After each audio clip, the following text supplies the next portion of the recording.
بسم اللہ الرحمن الرحیم۔ السلام علیکم ناظرین، راوی نیوز HD کے ساتھ میں ہوں محمد رضوان عاجز۔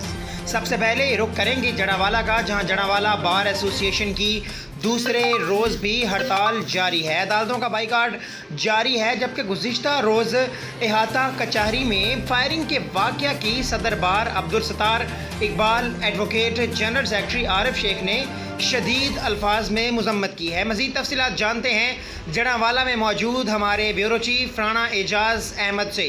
جی رانا اعجاز احمد، تفصیلات سے آگاہ کیجیے گا۔ جڑاوالا بار ایسوسی ایشن کے دوسرے روز بھی ہڑتال، عدالتوں کا بائیکاٹ جاری۔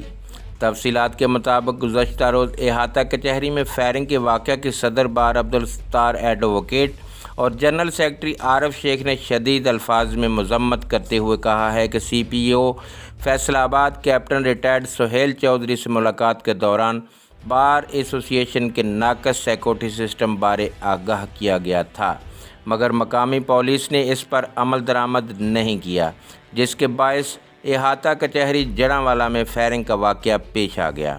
بار ایسوسی ایشن نے دوسرے روز بھی ہڑتال کی اور عدالتوں کا بائیکاٹ کیے رکھا، جس سے عدالتی امور ٹھپ ہو کر رہ گئے ہیں۔ وکلاء نے حکام بالا سے مطالبہ کیا ہے کہ احاطہ کچہری میں سیکورٹی کے فول پروف انتظامات کیے جائیں۔